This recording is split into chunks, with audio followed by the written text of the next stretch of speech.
Okay, it's time for class. It's time for class. Come on in. I'm 1 minute early. Hi, Bo. How are you?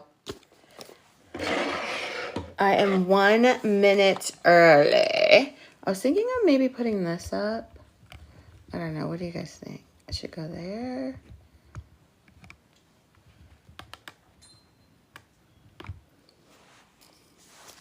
Oh, that looks so much better. I just don't like that you can see it on my glasses.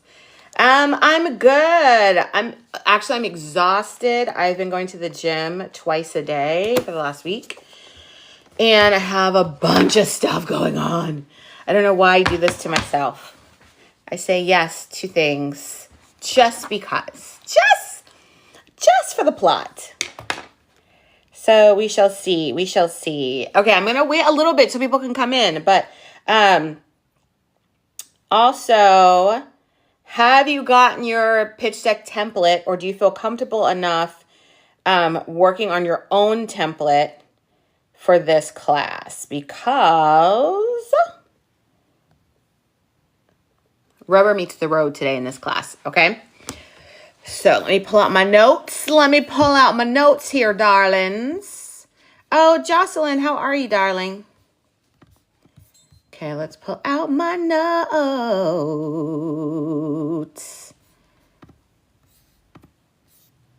Okay, so hi, Autumn. How are you? Yay, I'm so glad you guys are in here. You guys have some Jocelyn, no. Can you tell you what's really funny? People think I have a good voice for like the first line of a song. After that, I have failed us all. Hi, Quincelin. Quincelin, where have you been? Where have you been? I see Ebold. I see Anita. You guys. Okay, I gotta pull up my notes. Let me get focused here before I start chit-chatting and saying hi to everybody. Okay, because I want to just say hi to everybody. You guys have some announcements. A couple of fun ones. Ebold, Liz, did you guys watch Liz's live pitch workshop? Hello. Did you guys watch it? She was fantastic. Makes us want to move to the Appalachian Mountains. Just kidding. I don't. Nothing will convince me that that's something I want to do. So no. But it was such a good pitch. Such a good pitch, darling. Let me see. Oh, YAG Athletics, YAG Athletics. Thank you. Thank you. I'm glad you said that because I have a small announcement for you guys. Well, I have 3 things to announce. 3 things. But before we get started, I also need you guys to, I'm trying to pull up the pitch deck template for those of us who have our ideas and you know what you want to do and you know what your story premise is and you want to take this part of the class, take this time to do your pitch deck. Because that is needed. Okay, so I'm almost ready, guys. I'm almost there. I almost have everything I need. I just want to screen grab this. You guys, something so scary happened to me today. I mean, on the grand scheme of things. Hi, Lady Soldier. It wasn't like the end of days, but my TikTok today went away. Like someone was like, I don't know if they were trying to hack into my account or what, but it just like went away. They were like, this account no longer exists. And I almost cried. I was like, no. We're not doing that. We're not doing that today. We just are not doing that. I know it scared the crap out of me though, because like I have other TikTok pages, but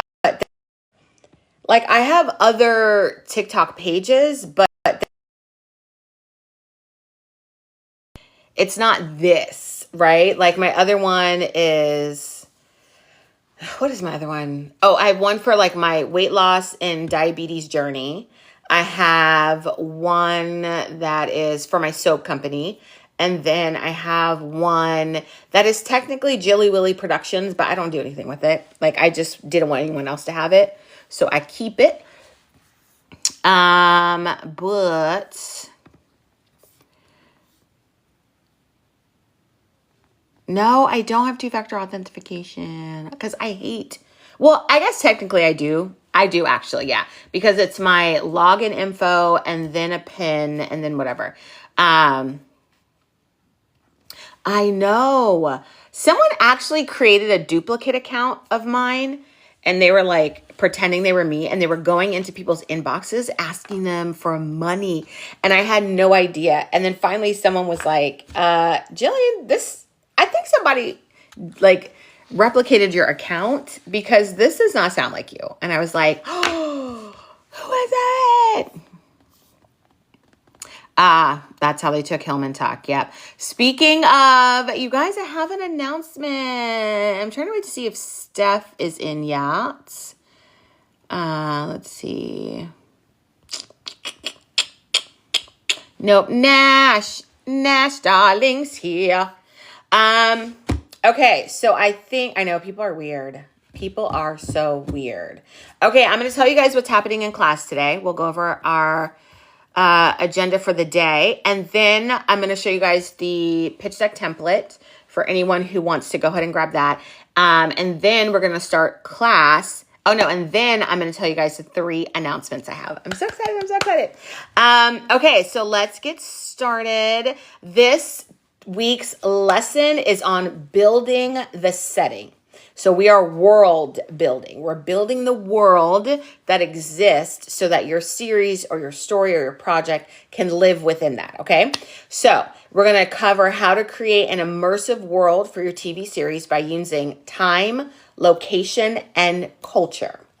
We're going to also learn how to effectively present this world in a pitch deck using visuals and concise descriptions, okay? Yay, I love the hearts. I love the hearts, guys. And this is your assignment, okay? I like to give it to you guys at the beginning of class so you can understand what to look forward to. And then, of course, I repeat it at the end of class. Assignment for this week, and this is something that you have to turn in, okay? This assignment is called World of Series. You're going to write a short description of your series, setting, time, and culture. You're going to use 3 to 5 images that visually establish your world's tone and also include a reference show or film that has a similar setting. Okay? May not make sense right this second, but by the end of class, it definitely will. Okay? We're also going to do a quick little exercise. So I need to pull that up. Because of course I didn't, y'all. Of course I didn't. Okay, so we're going to pull it up. Okay, so that is our homework. I'm also going to show you guys the pitch deck. Bear with me because you guys know every week I'm figuring out how to do this thing. Boop, boop, boop. Okay, how's that? You don't need to see that. Okay, and don't mind the thing at the top. That's just the, that's this thing. Oh, I guess I could take that off. Okay, so this is our template. This is what we're going to be working off of today and most classes moving forward, okay? So it's just the template. We're going to get to our title page. We're going to get to our logline page, our synopsis, characters. Today we're focused on, I know, don't look at the tabs. You're going to cry because when I do this, e-bold, you're going to cry because those aren't the only tabs. Those are not the only tabs. It's a whole hot mess. Okay, so today we're focused on this slide. We're going to set the stage for your series. We're going to build out the universe in which you live in, or your series lives in, okay? I chose to use Doctor Who in the template just because it's very obviously not a world like ours, and it's a very clear example of how to build the world that you want your series to exist in, okay? But that's what we're working on today. We're gonna backtrack. We're gonna start adding central themes for the following week, and then episode breakdowns. Then we're gonna get to our pilot episode, okay? Then we're gonna get to the business part, comparable titles, target audience, structure, format. Then we're going to do a mood board, which I'm going to leave that up to you guys to really do that. We're talking about who's attached, how to get that, but that we have to work ourselves. Then we're going to kind of go backwards, okay? So we're here today, okay? And the reason why I'm encouraging you guys to get the template is because when you turn in your homework, you can then just click this, download it, or share a link. So then you just drop the link inside of our Patreon, and then we're good to go, okay? Flip the camera back so you guys can see my beautiful, shiny face. But let's put a light on. Good lighting is everything. I learned that from Miss Tyra Banks, who used to make us carry lighting kits around everywhere we went, because, she just knew her lighting. And I respect that. As a PA, I hated it. But as an adult now, I respect it. I wish I could make people carry around the right lighting for me as well. Yes, Tyra, honey, she don't play about her lighting. Never has and never will. Okay? She never has played with her lighting. She is like, I need y'all to show up. Okay, so... wait, you guys are so funny. You guys are so funny. Okay, so while I'm getting my elements together, because I do want to, for activity, please forgive me, I completely forgot to put, this quick little thing together. So I'm going to do that while I give you guys the announcements. I'm recording your live, FYI. I can send it just in case you want to clip it. Oh, thank you. I appreciate that. Do I record them? No, TikTok records them and then I post them on YouTube. But I appreciate the excitement and enthusiasm around doing that. That is fantastic. Okay, so what do oh, you know what else I forgot to do? No, I appreciate that. I really do. Is it? Yes, it's effects. It is this thing. And then, nope, is it this one?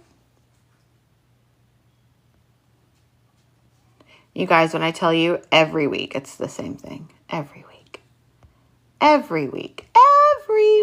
think I have this figured out. And it turns out I don't. Okay? I just don't.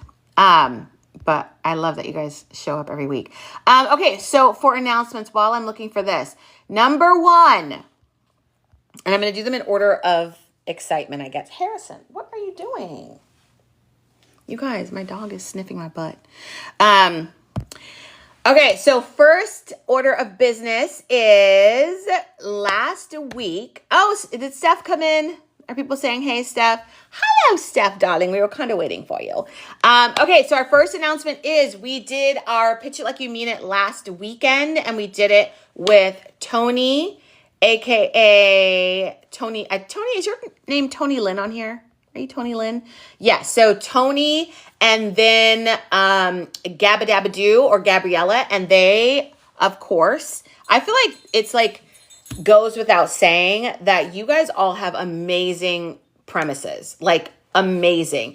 And the way you guys think about these things and the worlds that you have sort of living up in here are just impressive and fantastic. And I wish I could snap my fingers and make them all happen. But Tony did such an excellent job. Her pitch deck was fantastic. We went over some notes. We put the whole thing. We workshopped it. Gabrielle put in some really poignant input. Nash was also there. Nash was able to live stream it from Patreon, which if you guys are in the pitch crew, which is our highest tier, for all of our Pitch It Like You Mean It workshops, we live stream them to you guys. So you guys have a chance to watch them. Otherwise, they're private. But no, Tony had a fantastic premise. We got some notes. Oh, actually, Tony, do you mind if I share your notes? because I just absolutely had such a blast with you guys this weekend. Let's see. Because her and Gabriella, wait, are you in here, Gabadabadoo? I didn't see you. I see Tony. Okay, I'm going to show you guys this again, okay? We're switching our camera again. Flip camera. Okay, so this is Tony, Leslie, and Gabriella came in and they pitched their series. So I'm going to read you guys their taglines. They're fantastic. Okay, first one is Tony's, and it is: a reformed criminal turned pastor fights to keep his family and faith intact when his daughter's haunting premonitions unearth buried secrets from his violent past, threatening to destroy the life he's built. I love it. Supernatural, spiritual. I love it. And then here's Leslie's. When a group of ambitious teen spies defy orders to search for missing agents, they uncover a global conspiracy far beyond their training, forcing them to choose between proving themselves or serving the mission. Yes. Is this the one we saw the movie poster for? Honey, all of them have movie posters. No, this is Gabriella, which is Gabadabadoo. I don't know if you're in here, Gabadabadoo. But hers, so Gabrielle's is a reality series, which is the first one we've had pitched since we've started this. So I really wanted to share that with you guys. A fearless Black woman and expert beehive removal specialist navigates the buzzing world of Southern California, rescuing bees and meeting the fascinating people who call the region home. From off-grid shacks to multi-million-dollar mansions, as she relocates hives and educates communities. Each job offers a glimpse into unexpected stories, diverse lifestyles, and the surprising connection between humans and bees. Right? I love it. So we go through and we do we rework or work in a log line.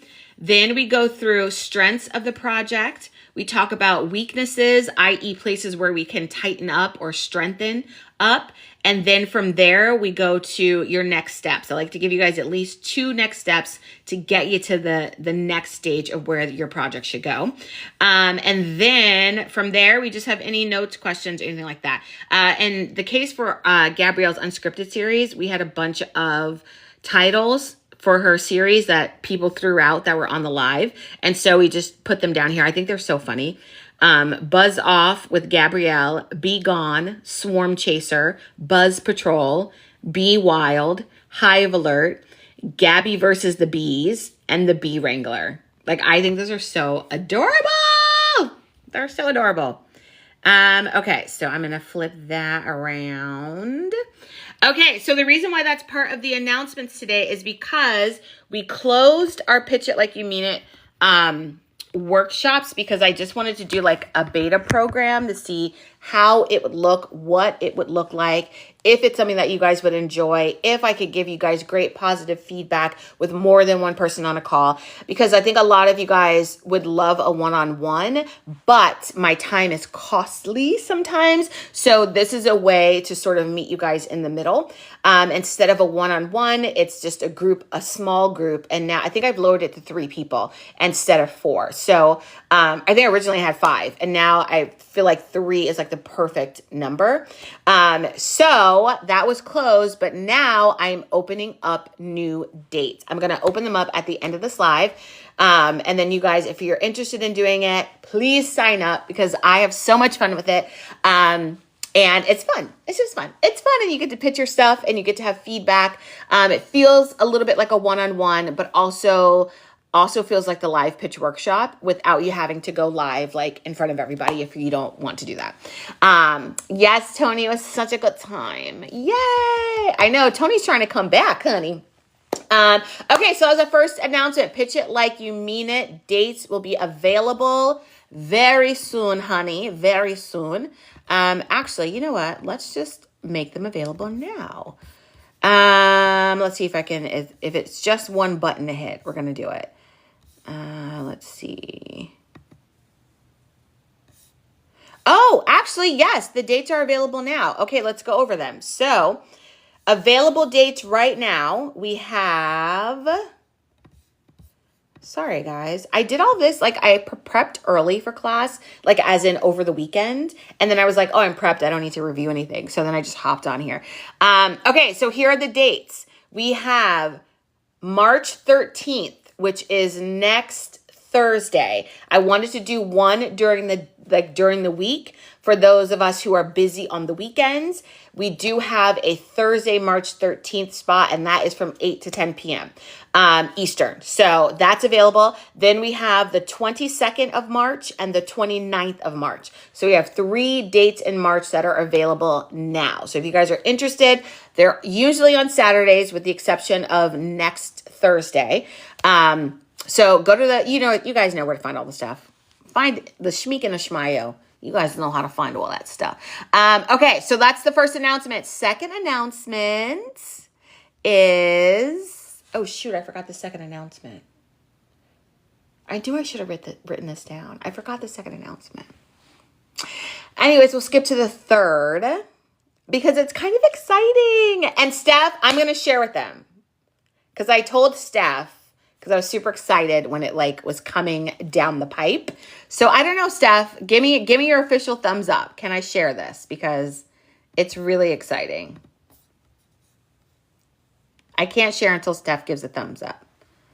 It has to be an actual thumbs up, Steph, or I'm going to ignore it. I'm going to pretend like you're telling me not to share it.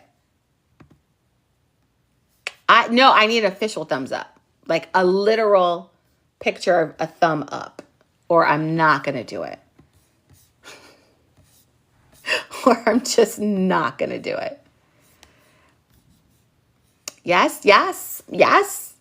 I don't see it, Steph. I don't see a thumbs up. I guess I can't share, guys. I can't share. Steph did not give me a thumbs up.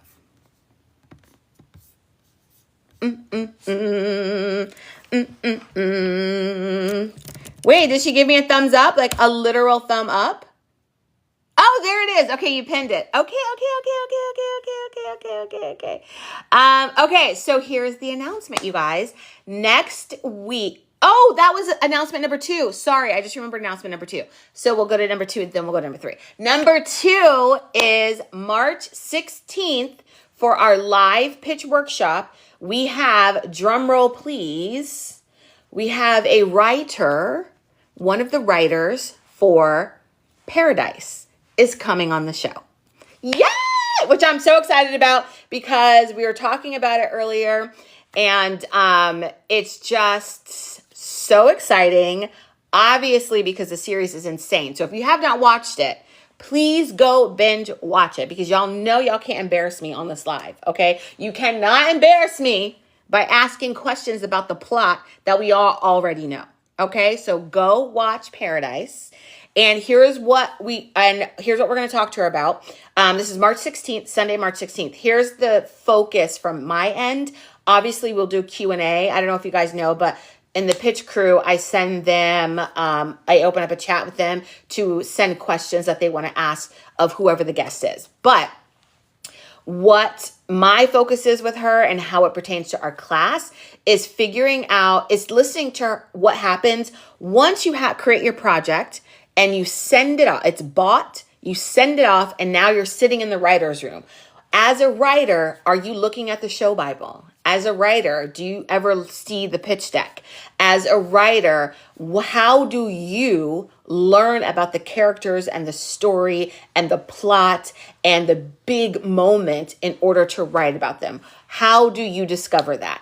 Is that through a pitch deck? Is that through a pitch? I mean, the answer is Pitch Bible, but I want to hear her firsthand experience with that. Also, she is kind of a new-ish writer.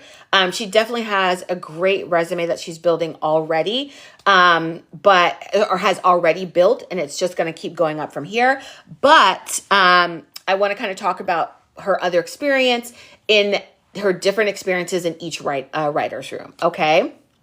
So go binge watch it if you have not watched it. Also, I just watched season 8 or the episode 8 today, and I jaw on the floor the whole entire hour. I was just like, I couldn't pick it up. Okay, so that was announcement number 2. Recap. 1, Pitch It Like You Mean It workshops are now available. Tony had a blast. Ask her about it. Ebold had a blast. Ask her about it. Fruity Flounder had a blast. Ask them about it. Do it. Sign up, register. We have 3 dates for March, and then that's it. And then I think I'm going to take April off, and then we might go into May. Okay, so do it now while you have it. Yes, Lethea, caught up and hooked, honey. So that was first announcement. Second announcement, March 16th, our live pitch workshop. We have the writer, her name is Nadra. I forgot her last name. It's, a beautiful last name, and I completely forgot it. But she's coming on to talk about her experience in the writer's room, what happens once it's greenlit and the writers come together, what information are they looking at? And that's helpful for us as we build our pitch, as we build our pitch decks, as we build our show Bibles. What information does the writer look for within those materials? Okay. Because someone's going to have to build your world for you. They're going to have to take your roadmap and build that world. So I'd love to talk to her about that. Okay. The third announcement is, okay, so you guys know are you guys ready for the third announcement? Have I hyped it up enough? Have I hyped it up enough? Okay. So this is more of a personal thing for your professor, but I'm really excited about it. So we all know that the TikTok ban is still essentially in effect, right? Like it hasn't gone anywhere. We just got an extension, and we're about halfway through that 75-day extension, right? And we all feel like, oh, it's here, but we really don't know what's going on. So there are a group of people still fighting the good fight to keep this app here and figuring out how to keep it relevant and in its vitality here amongst all of us in America. So TikTok has reached out to me, and they have asked me to go speak on Capitol Hill on behalf of Hillman Talk, professors here on this app who are teaching and giving free education, and they want to hear about it. So I'm going to be speaking on Capitol Hill, y'all. Eek. So it should be fun. I don't know. That is happening next week.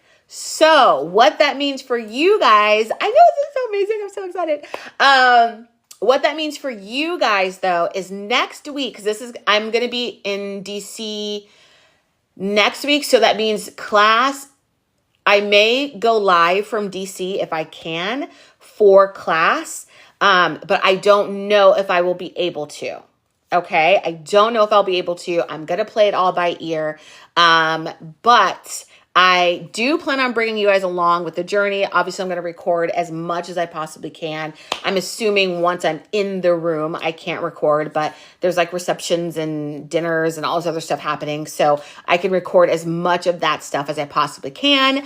But I'm really excited about it. I am. So I'll let you guys know what's going on with class. I do feel like one Tuesday or Wednesday could still happen. So I think, but I will let you guys know. So we'll play it by ear. Worst case scenario. Okay. This is worst case scenario. I will record class and I will post it as a video on YouTube. So I'm going to do that this weekend. I'm just, as a safety, I'm just going to record next week's class and then I can post it. I don't know where I could post it to, because like, who the hell wants to sit through a 2-hour-long TikTok video? Like, do they even let you do that? I don't know. But I will record it and I will post it. But that's a worst case scenario. That's like the backup. Because you guys know I love the live interaction with you guys. So yes, Nyasha's March 4th. Wait, no, you're not March 14th. No, Nyasha, you are. Wait, what are we talking about? What are you talking about? Oh, your birthday. Are you talking about your birthday, Nyasha? Because someone is scheduled. Okay, I was like, no, you aren't, girl. You are scheduled. Not that I know your birthday, but I was actually talking about Let's see, on the 9th. So this coming Saturday, we have, is it Ishay? Are you in here, Ishay? I thought I saw you. So Ishay is doing our live pitch workshop on the 9th. So if your bag is extra heavy, don't worry. It's just us. I know, you guys, I'm so excited. And it's so like random and like, I don't know. I'm excited about it. I have to prepare a little something. I don't know what it is. But it's going to be obviously congressmen / women, Congress people. And they also, I believe there's going to be people from prominent figures from HBCUs.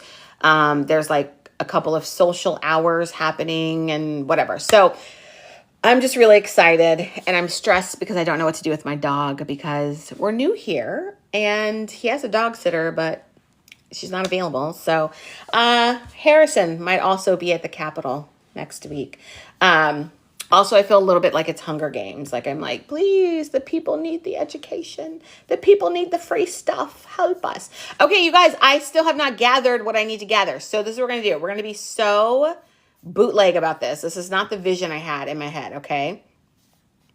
This is not the vision I had in my head, but it's going to be a little bit bootleg because I really want to get this together for you guys. Oh, actually, no. We're gonna make this work. It's gonna work. It's gonna work. I'm gonna do this in 2 seconds. Yes, we're gonna do this in 2 seconds, honey. Yes, so almost, maybe not exactly 2 seconds, but like it's going to be a very bootleg version of what I wanted us to do, but it's going to work. It's going to work.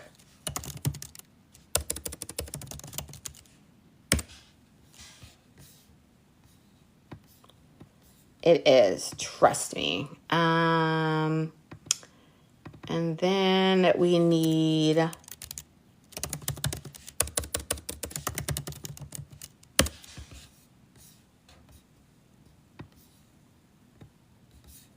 and I'm going to delete that. We're almost there. We're almost there.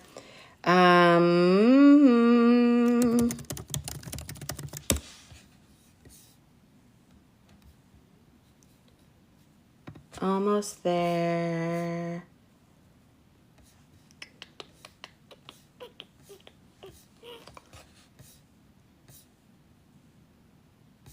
Almost. Okay. Almost, guys. Bear with me. Normally, you guys are like all chatting in here. And because I'm quiet, you're like, okay, silence. Silence while Jillian figures this out. Okay, so I need pages. One. Oh, I love it. I'm tapping away. Okay, bye, Jocelyn. We'll see you tomorrow if you're available. Which is good because you just got the announcements. Not we don't want to be yelled at. You guys, it's just part of class. TV producer turned professor finds herself in the heart of nation's capital to stop an app ban. Honey. Who'd have thought? Who'd have thunk, honey? Who'd have thunk that was not on my bingo card for this year? Let's see. Also, I'm just really excited about it because, like, you know, what am I going to say? I talked to you guys up, though, a lot. Like, I talked to you guys up a lot. On the call. Harrison, no barking.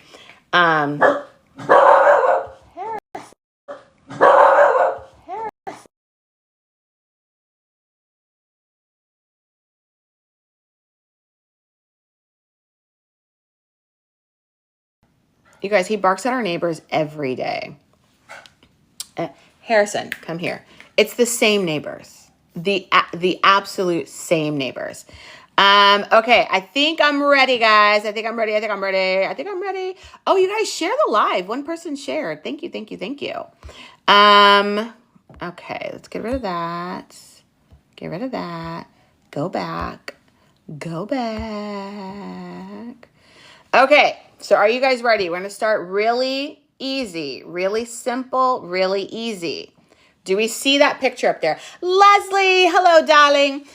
Do you guys see the picture that I posted right there? Put some ones in the comment section if you can see it, and we're all to the good.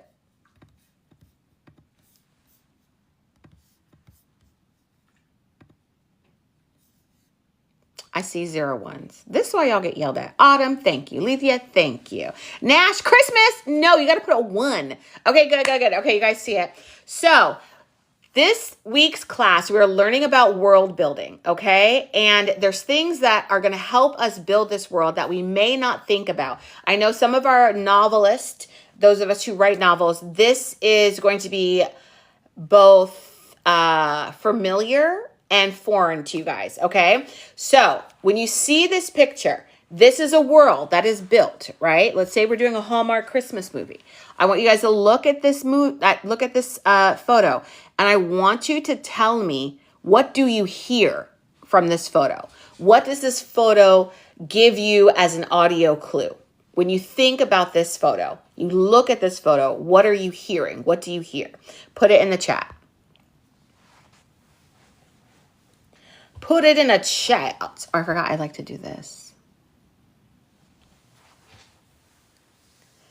The crack. Okay, crackling, Christmas sounds, Christmas music. Great. Give me a little more specific. What kind of Christmas music? Are we hearing Jingle Bells or Hark the Herald Angel? Like what kind of Christmas song are you hearing?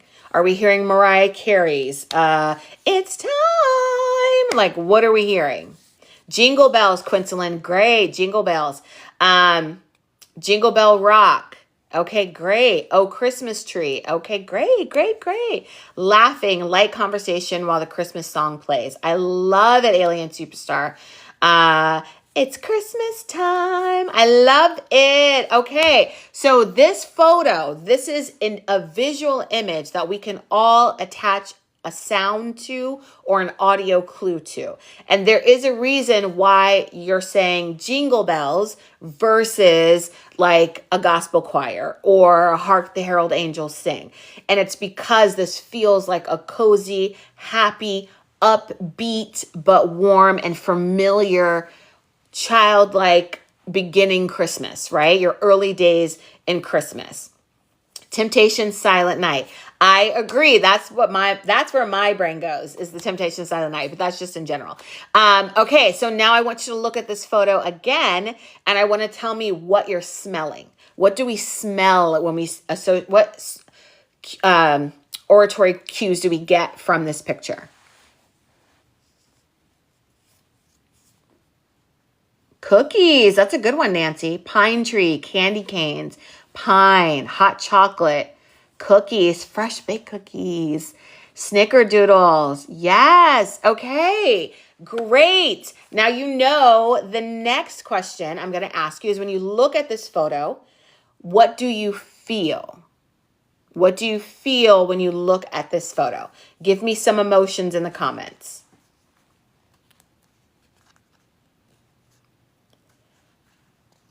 Nice. I love Mom's sweet potato pie.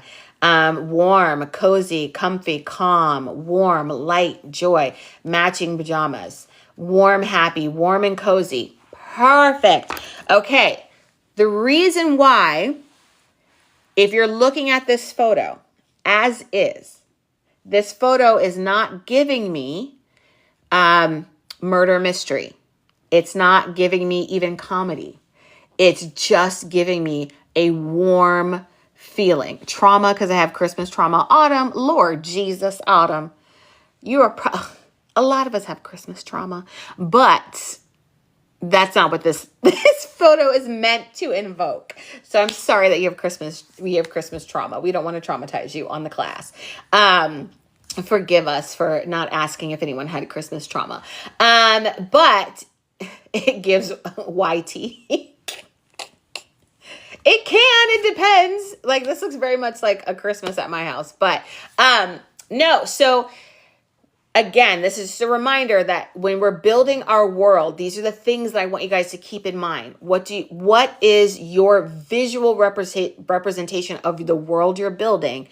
How does it make me feel? What am I sensing when I'm around it? Things that are unmentioned in the photo, but they are evoked by your photo, right? So I can see that it's Christmas time. I can see that we're in a log cabin. I can see that there are presents and a crackling fire, right? But how does it make me feel? And that's how you capture tone in your visuals. Okay, so I'm going to give you guys another one. Let's look at this photo. When we look at this photo, what do we smell when we see this photo?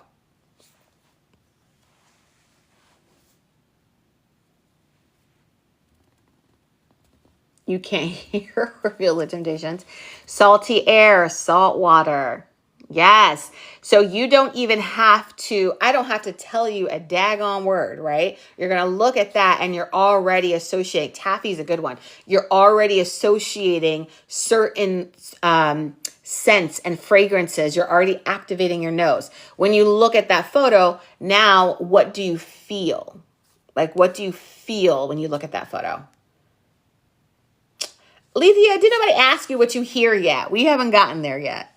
What do you feel when you look at that? Okay, we have peace, relaxed, calm, romantic, cold, free, calm, peace, West Indian food in the summer. Yes, it's evoking all of these things, and that's just one visual, okay? One visual does all of that. And then we have our forest. What do we smell when we look at this photo? What's the smell that comes to mind? I love that, Letha. I feel calmness and meditation.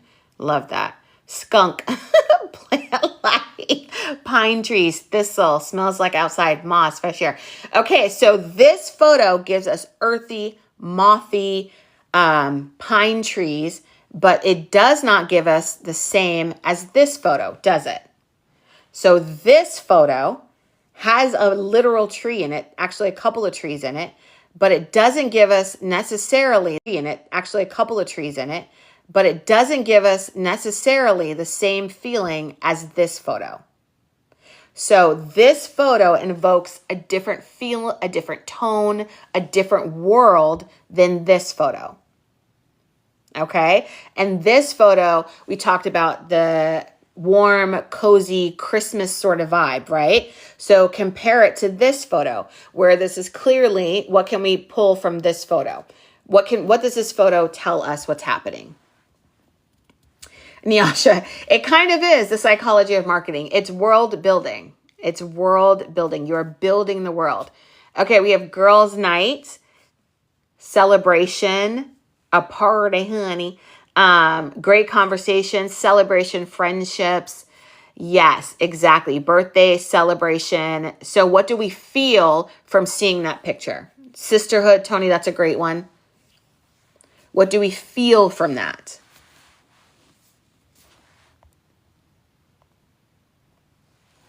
Excitement, joy.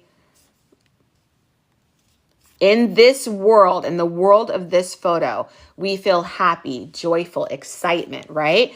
But it's still very different than this photo. This is still joy and celebration, but very different than this photo. We're invoking two different feelings, two different emotions, two different worlds, even though they are both celebratory.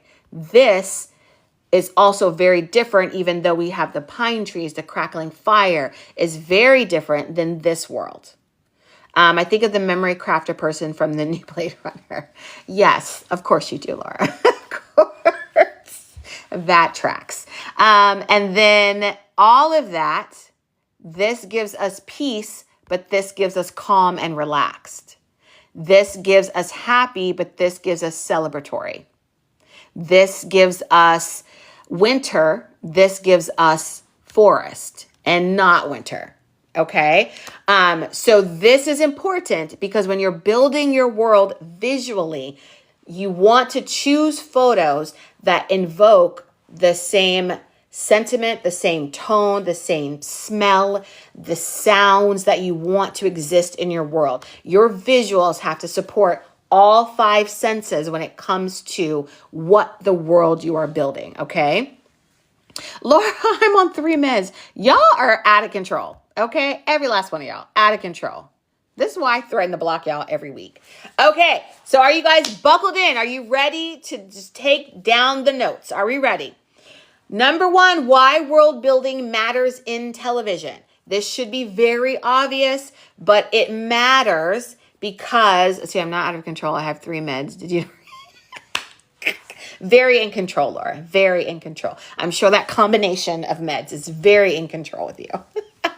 When building your world, choose visuals that support all 5 senses. Yes. And here's what I want to say to my novelists, the people who are used to writing and describing the world you're in. Do you see how we were able to smell, hear, see, feel just from a photo? Just from a photo of the world. So if the photo can do that, you do not need to describe that to me. You do not need to take your time to tell me about the crackling fire behind the tree where the stockings were hung above the, you don't have to give me all of that. You can just say it's Christmas time, it's cold, we're trapped in a log cabin, we're snowed in, but it was the best time of our lives. And then everything else is there. We are visual, so we will hear the crackling fire when the camera rolls. We will see, Folly will put it in afterwards, but the crackling fire, the jingle bells, the hot chocolate, everything except for the scent. But your world is built in such a way that you kind of don't even need that. At some point, we know it's going to smell like hot chocolate and pine cones, right? Like we just kind of know that. Okay, so the importance of building your world in your television series. World building is not just for fantasy and sci-fi, okay? That's why I chose the photos that I chose. Sci-fi and fantasy, we think like, oh, we're building avatars, so let's make sure they understand the world that we're building. And visually, it's such a big part of the movie or the series that you have to build that world out in a very expansive kind of way. But every single TV show has its own world, whether it's grounded like in Euphoria or if it's expansive like Game of Thrones. Okay. Euphoria has its own world. It has a color scheme. It has an emotional tone, and the same as Game of Thrones. It has a tone, an emotional tone. It has, things that exist with their color palette. Obviously, it's from, I don't even know what century, decade, whatever that's supposed to be. But obviously, you recognize a Game of Thrones castle when you see it and know that there's not going to be a Game of Thrones castle in the series Euphoria. Okay. And Euphoria is very grounded, like it's regular houses, regular teens who are going through elaborate, intense lifestyles, but it's very grounded. But all in all, it's still a world that was built. Or a world that seems very simple like Grey's Anatomy, but it's not simple at all because their whole world is Sloan Kettering. I guess it's Sloan. I don't even know the name of the hospital anymore. Grey's Hospital. That's now Sloan Kettering. Maybe. I don't know. It's been 23 episodes, 23 seasons. I have no idea. Yes, but they had to build that world. What does that world look like? What does it feel like? And again, this is when we learned about tone and genre. And I kept saying, you're going to tell me the tone and genre in like a short little sentence, but your whole pitch deck needs to actually feel like the tone and feel like the genre. Okay. An immersive, I guess an immersive setting, it's going to influence your story. It's going to influence your character behavior and obviously your tone. I cannot stress that enough. So the more I understand the world that you've built, the more I can understand your story, the more I can understand your character's behavior. Okay? Using Grey's Anatomy as an example. Grey's Anatomy in the middle of a forest, I don't understand. I don't understand how they're having sex in a a coat closet when we're in the middle of the forest and there aren't any coat closets. There aren't any attendee rooms. Like, I don't know how that works. So you have to give me the world, and the world influences your story, your character behavior, and obviously your tone. Okay. So I'm going to give you guys some example of world building in TV shows that you may obviously know, or you may not have actually thought about because you're so immersed in that world. Okay. What's my favorite show to talk about on here? Breaking Bad. Okay. Breaking Bad. It seems like he's just out in the desert, but that is the world that was built. Okay. Oh, you haven't watched since season 8. Child, I don't know what season it is, and I have been popping in and out. Seattle Grace. I don't think it's Seattle. It's Sloan Kettering now, right? I don't know. Anyway, somebody look it up. Okay, Breaking Bad. The arid desert setting reflects isolation and danger, right? So that's how that world influences the story and the characters and the tone, especially, right? For a desert makes me feel isolated and like there's danger. Right? So that's how that building of that world was crucial to the series. Whereas me, the viewer, I'm probably not even realizing that I feel this way because I'm looking at the desert and I understand there's like an urgency all of a sudden. Okay. Another example, Handmaid's Tale, which might be triggering for us. It might actually be very triggering for us. But Handmaid's Tale, how many of you guys have seen that? Red cloaks, rigid architect, muted colors, reinforce all of those things, reinforce oppression, muted colors, rigid architect, and the red cloaks. Okay. I know we can't. Yes, Nancy, marvelous Mrs. Maisel. Beautiful world building, beautiful world building. All of it is relevant to your story and to your tone. And that is for the TV show at large. So when you are doing your pitch deck, you have to meet that in your pitch deck. Your world has to meet the pitch deck, because that glass of water that I'm drinking, if I don't understand where I'm at within this world, I'm probably not going to want any more of it. Yellow Jackets is fantastic with their world building. Yes, because they also built a world within a world, right? So we have everyday soccer moms live. Actually, there's a world within a world within a world for Yellow Jackets, right? Because you have present day soccer moms living their lives with these like intense flashbacks. And I haven't watched the latest season, so don't give me any spoilers, Bo TV. No spoilers, okay? I'm going to wait and binge watch that probably next month sometime. So they have the world, the current world, the everyday soccer mom world where these moms are trying to keep it together. And then, so that's the world inside of the world. And then just outside of that is all their flashbacks when they were stranded, right? So there's that world, which is a very intense, crazy, scary, at oftentimes barren and without accessibility, without food, without water, and very desperate, right? And you can see that, especially I'm thinking of last season when they were in, when it was winter last season, very barren. The forest that was once lush was now barren. And that's exactly the mindset of the teenagers when they were in that space, which is why they so desperately, I don't want to give any spoilers either if you haven't seen it, but they found a meal to eat. Okay. And it was disgusting. But yes, so that's another world. But then also outside of that world is who they were before they even went there.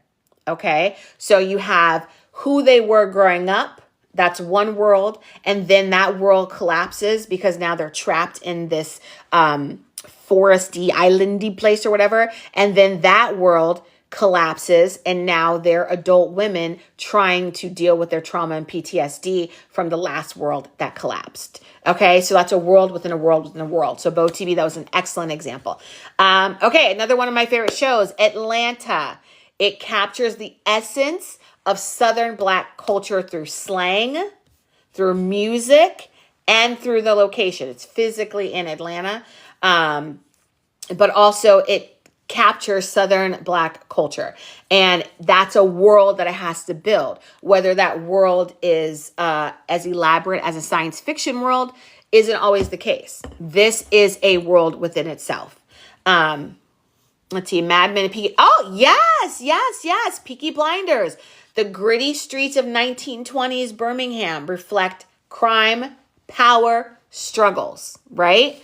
Those are very specific worlds that had to have been built. So imagine pitching Peaky Blinders. Imagine pitching that show, and as you're pitching it, you look up and this is on the pitch deck, right? How does that work?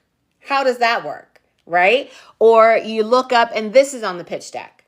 How does that work? A beautiful, luscious spring day in the forest.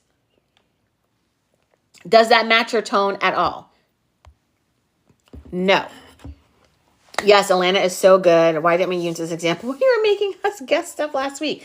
You know what?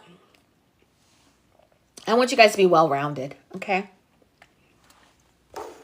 So I want to give you guys all the options, okay? And of course, Stranger Things. Obviously, 1980s nostalgia. It's built through the costumes, the reference, the music. Literally, they said we want 80s, and they made 80s. And as we saw with their pitch deck, the pitch deck itself felt like it was from the 80s. They used stills from movies that were huge in the 80s. Jaws, Poltergeist, Third Encounter, Encounters of the Third Kind. I can never get the name of that movie right. Shocking, guys. I can't get the name of something right. Okay, now let's talk about some key elements. They are drowning someone at the beach or burying someone in the woods. No. I would not use any of those pictures to pitch Peaky Blinders. Close Encounters of the Third Kind. Thank you. What did I say? Third Encounters of the Close Kind? Who knows? Who knows, honey? Who was it, Laura, who was like, we know you're ADHD, Jillian.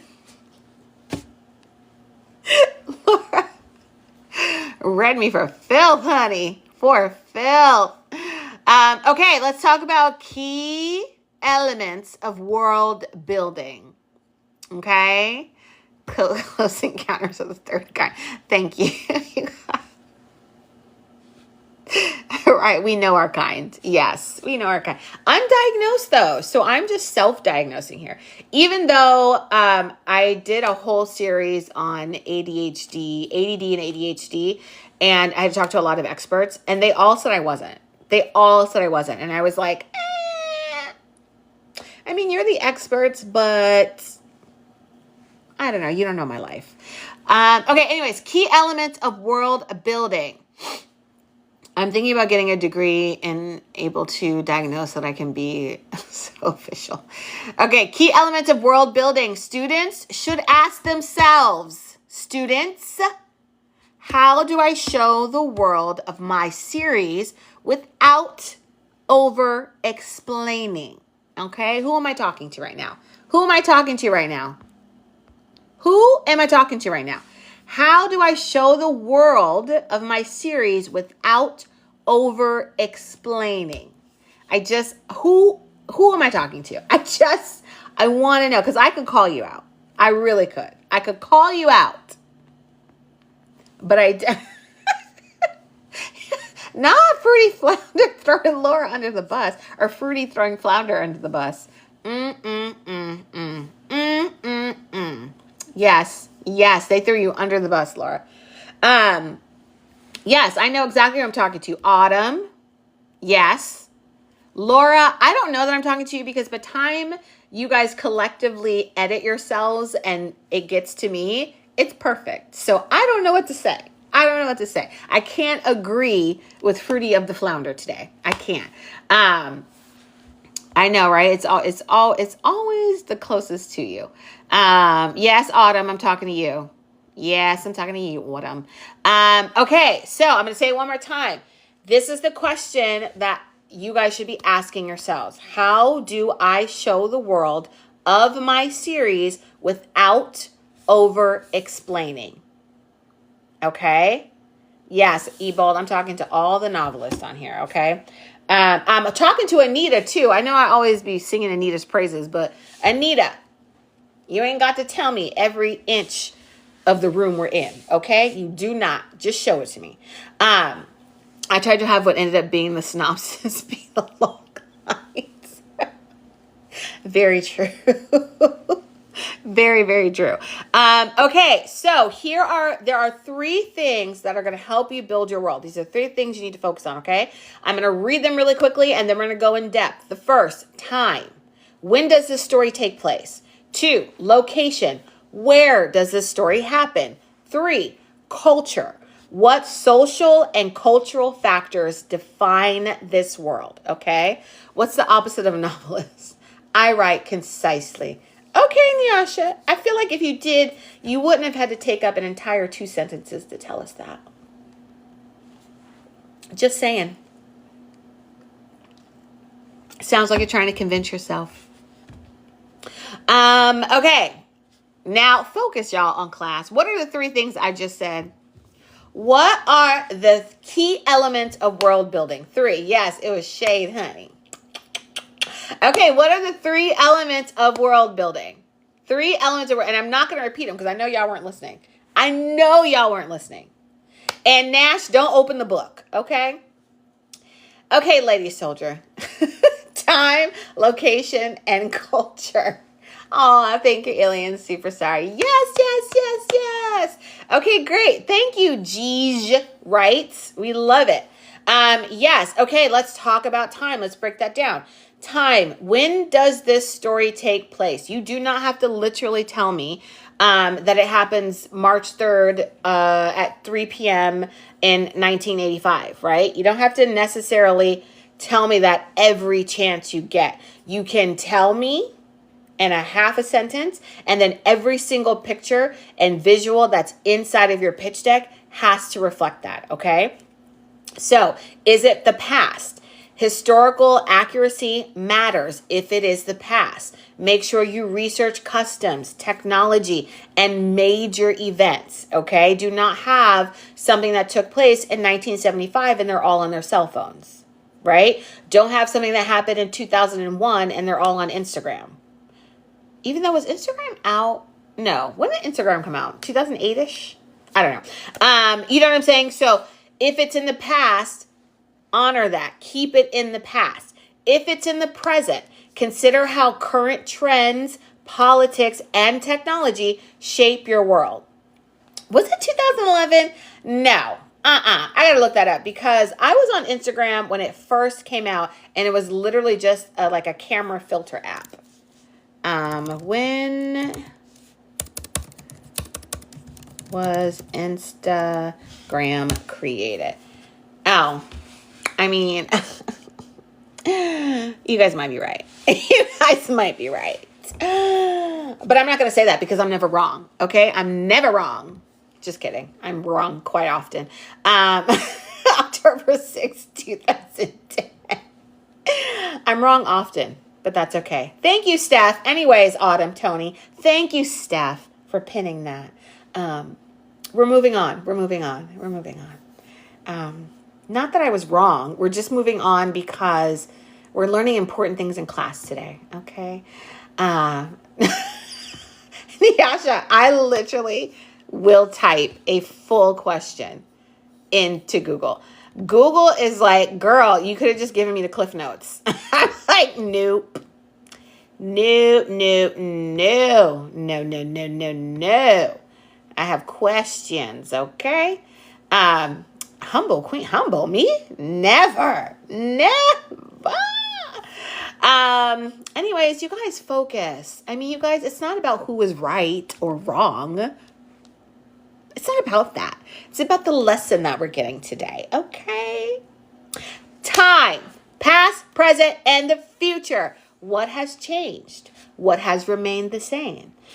Are we in 3015 and we're still on Instagram? God, no. Please say no. Please say no. Or have we elevated into something that is Instagram 12.0? Or are we dystopian and it's the future, but we don't have all the things that we anticipate, like flying cars? A good example of this is Queen's Gambit. It's 1960s chess culture, which I didn't know anything about, but I definitely walk away from watching that series understanding that world because of the clothing, the interior, and the Cold War influences. I know. I know. Laura, I'm not saying that I would be sad. You know what? We're on live. I'm gonna keep my political commentary to myself. At least today. That'll be in the Pitch It Like You Mean It workshops. I know. Can I tell you, I loved Queen's Gambit except for Nash, the magical Negro trope. I absolutely cringed. I was like, oh, really? This random black woman comes out of nowhere to like be her fairy godmother, and then she has no character development. We don't know anything about this woman, and she's just there for the sole purpose to move this other person's timeline along. No, I refuse. I want to know about that character. She was three-dimensional. She wasn't just there to be your fairy godmother.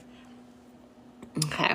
Anyways, I digress. Moving on to location. Where does the story happen? Okay. Is it urban? Is it rural? Is it like rural Virginia where I live? Anyways, small town versus metropolis, real versus fiction. Like, are we talking about present day New York? Or are we talking about, Galactica Sorosios, which I don't know. It's a planet where everyone has psoriasis. I don't know. Is it a made up place? I'm not on Red No. I'm not on Red No either. Okay. Then, so we want to know like where it's located. Urban versus rural, small town, metropolis, real, fictional. Geography affects character, yes, economy, and power dynamics. Look at Hunger Games. Hi, Distant Love 2005. Welcome back.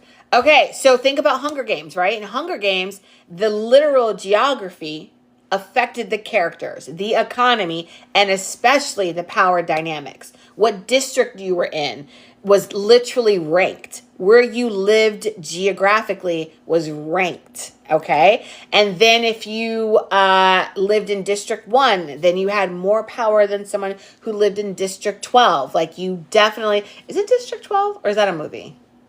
Anyways, that the geography literally affected the character's economy and the power dynamics, right?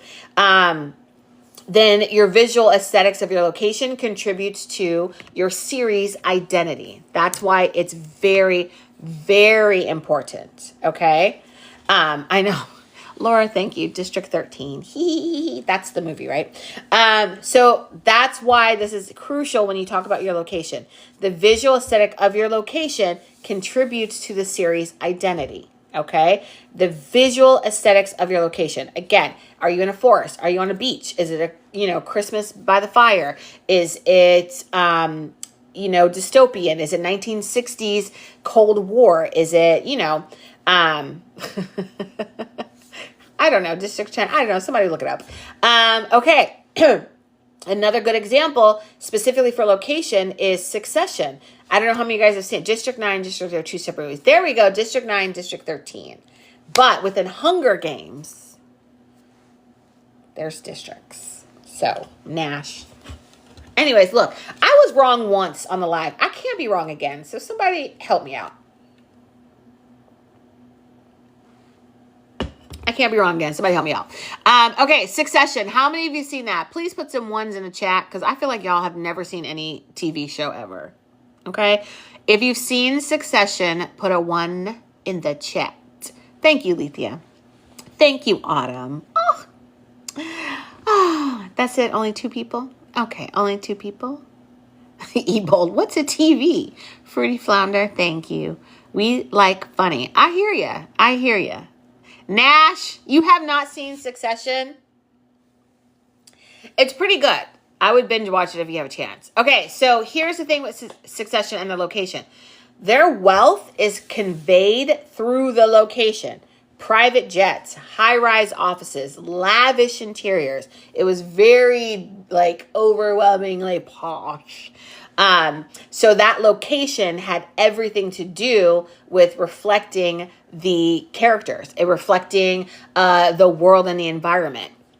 Okay? No, you didn't like it? Is that thumbs down because you didn't like it or thumbs down because you haven't seen it?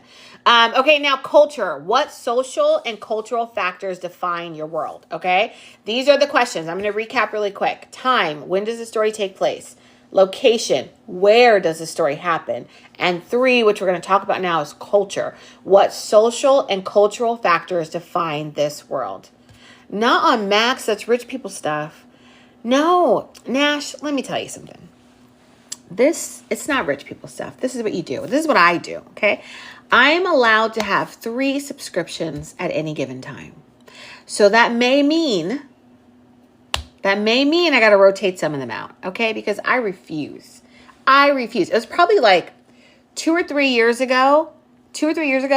I tried to put it, I made a separate bank account for all of my subscriptions. Because I was like, no, I want to just be able to put it in, like, oh, this is what I pay for all this stuff. Here's the number. Put it in an account and it's automatically withdrawn, right? And I thought I was going to put like $70, maybe $100 in that account a month. And it was going to like auto withdraw. Girl, no. I put like $100 in an account thinking I was like overdoing it. And it turns out I was paying almost $300 in subscriptions. So I was like, oh, no. We have 3 at a time. 3 at any given time. So, well, technically 4 because I don't count Amazon Prime because I pay that annually.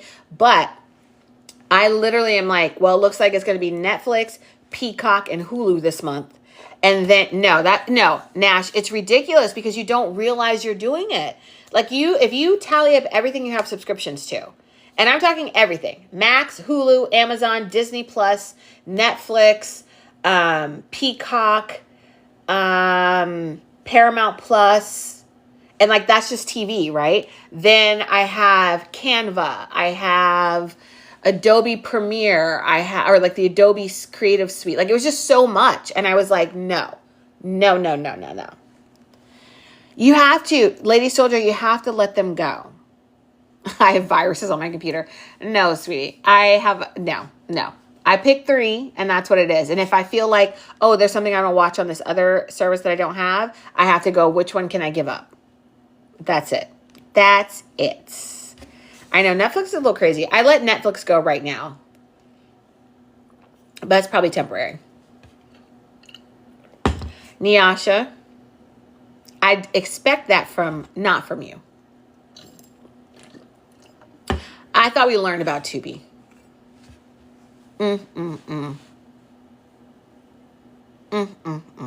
Not Tubi, y'all. I thought we moved past Tubi. I really thought we did. I thought we grew past that. I did. Okay, anyways, back to culture. Harrison, come here, sweetie. Harrison Bartholomew Jenkins, come here. That is none of our business. Okay, people can walk by. It has nothing to do with us. We're safe. Yeah? Good job protecting us, but we're safe. Okay, Meta has a lot of free shows and movies. Also, who buys DVDs? You buy DVDs?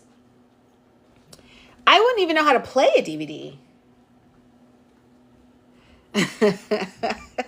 I know, Harrison Bartholomew Jenkins. Which I don't know why I didn't give him my last name, but I just like Bartholomew Jenkins. I wouldn't even know how to play a DVD, y'all. Should I get a DVD player?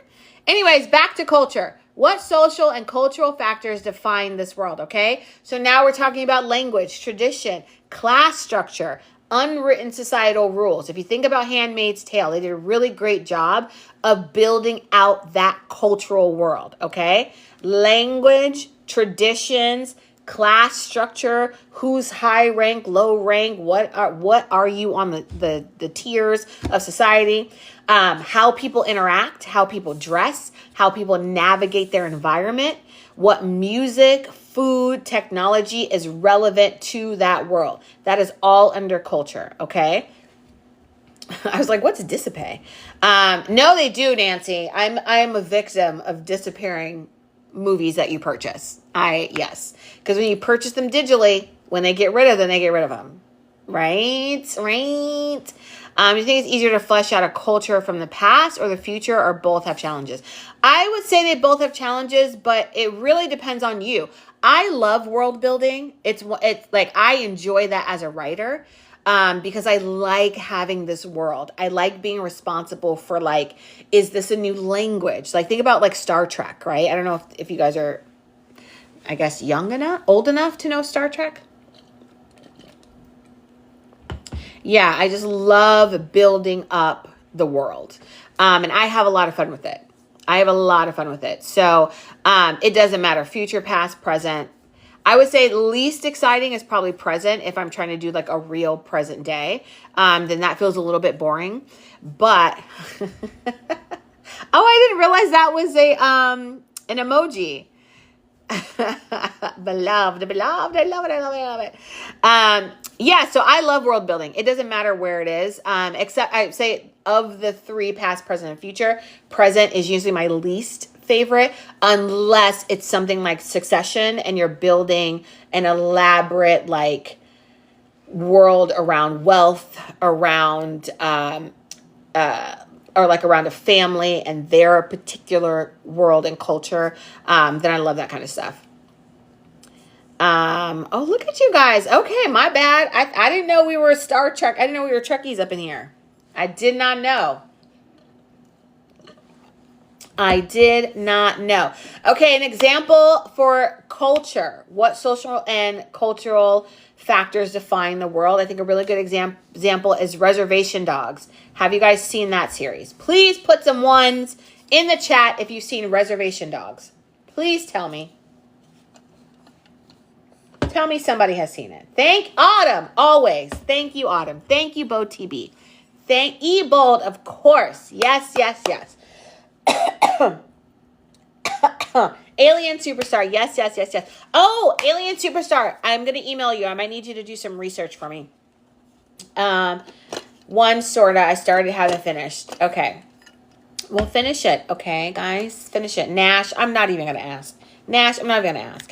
But I like that as an example because it's Native American culture embedded in dialogue, humor, and traditions. So now I understand that world. I'm a guest in that world because they used culture to get into that world. And that's usually when I like world building in present tense, when it is heavy on cultural aspects, social and cultural factors within the world. That's the part I really like for present day.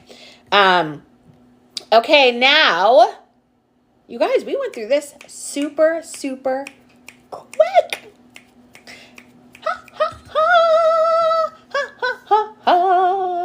Okay, world of the series. Okay, guess what time it is, guys? Commercial break. It's commercial break time. Okay.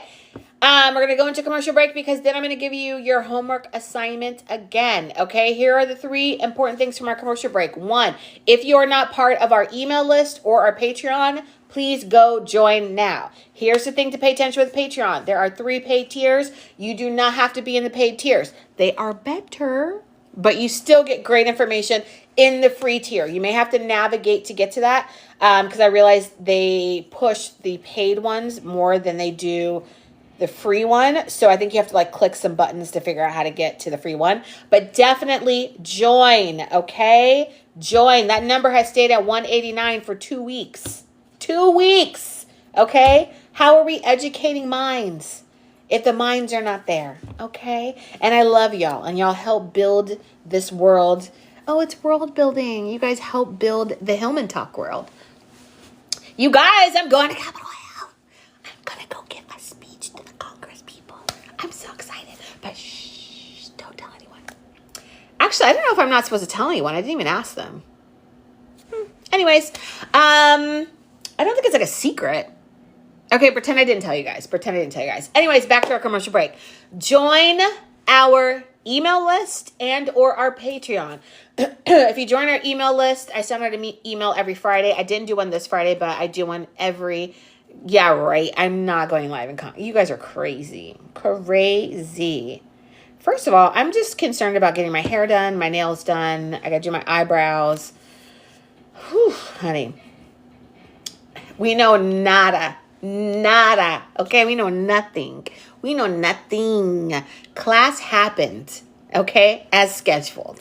Okay, it may be AI, Jillian. I may be like, let's talk about world building.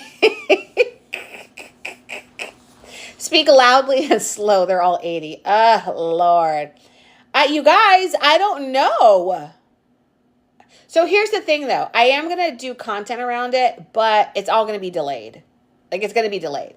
Like, by the time I post the first video, it's going to be like 2 weeks from now. Just because I don't need anybody tracking me down and being up in my business. Okay?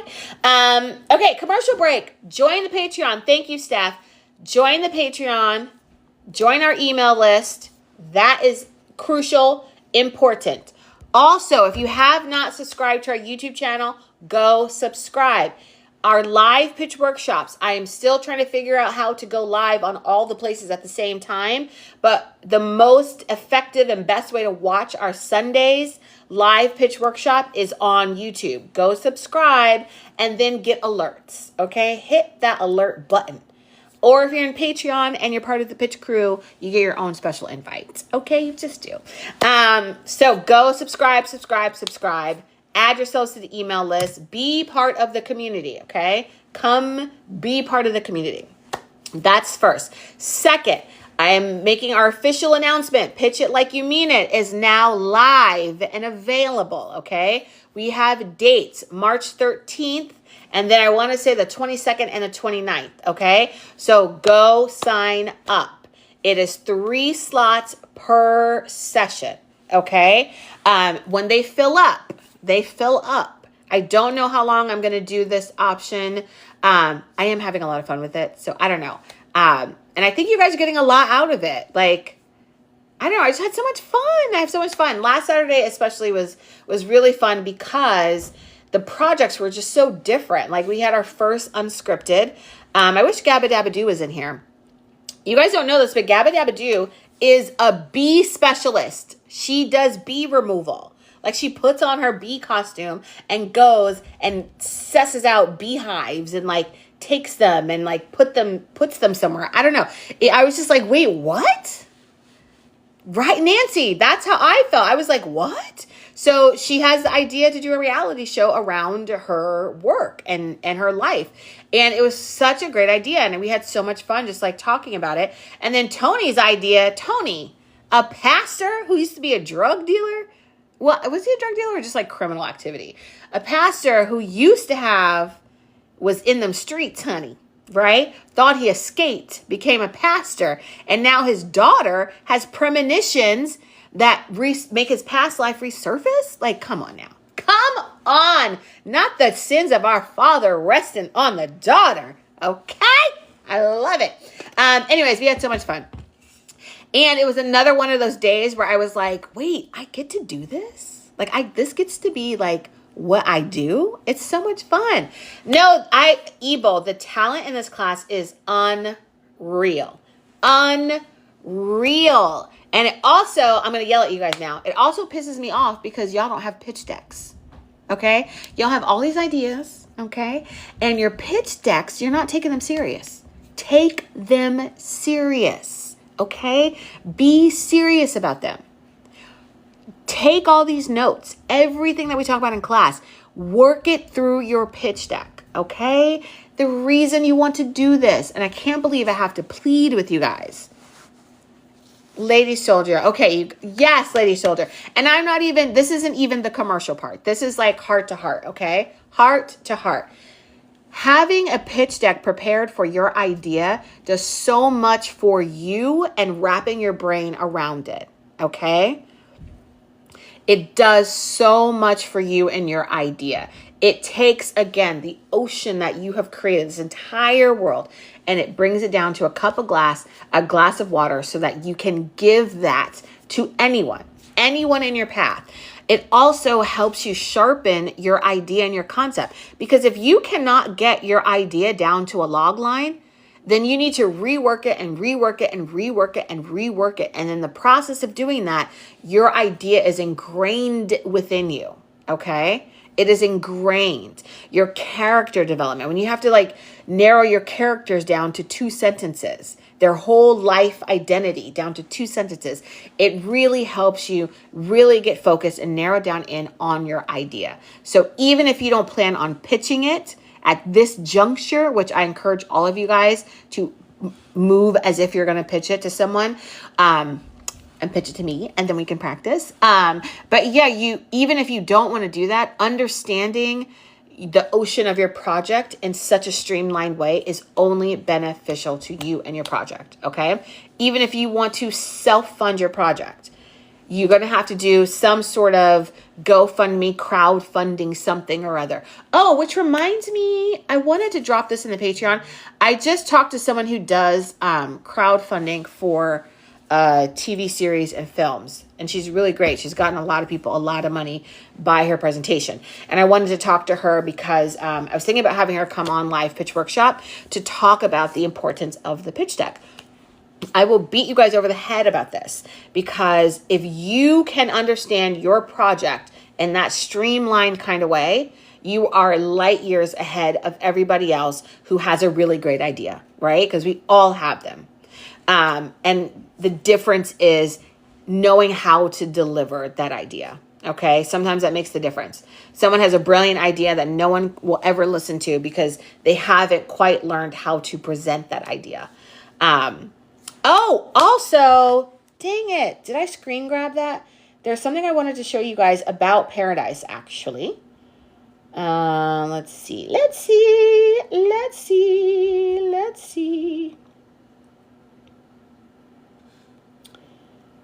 Yes. Okay, I'm going to show you guys this. Or I'm going to read it to you, and then I'm going to show it to you guys, okay? Are you ready? Are you ready? Hey, man. So here's something different I've been working on for the last few months. Wrote it for/picturing you. You're the only person who has seen this aside from the 4-ish people who run Disney and 20th. It was turned in 48 hours ago and is getting a series order. It's all just happening overnight, but it will be roughly 8 to 10 episodes a season for Hulu, couple of seasons. I have no desire to shoot anywhere besides LA, though we might have to drive, blah, blah, blah, blah, blah. No one else involved yet. No one else has seen it. This email will self-destruct in 2 minutes. I know it goes without saying, but please never feel pressure on my end. Like Whitney says, I will always love you. Take a read. Tell me what you think. You'll have questions at the end. I have answers. Love to Rye and the fam. Feel better. This is an email from Dan Fogelman. Dan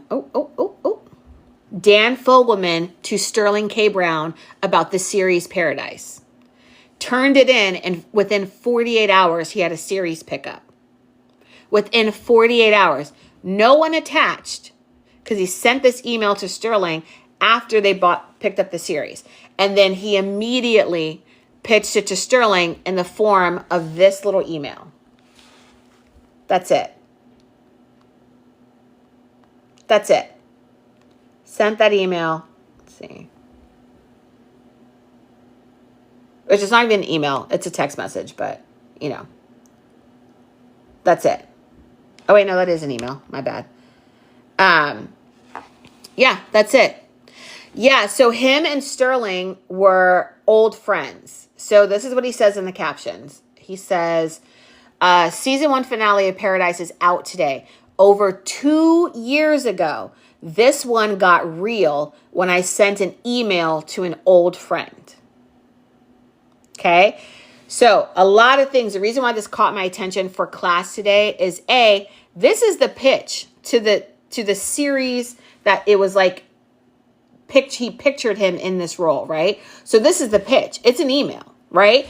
And it's because they had a relationship and he was able to casually approach him, but approach him with something that was solid. So he made it easy for his friend to say yes, right? And they were old friends, not like every day talking to each other on the phone kind of friends. Like he reached out and said, hey, had you in mind for this, right? So that also caught my attention. The other thing is 2 years ago, this was written. 2 years ago, this got a series pickup. So that is the trajectory. And that's actually pretty quick, but that is often the trajectory, right? write it, however long it takes you to write it.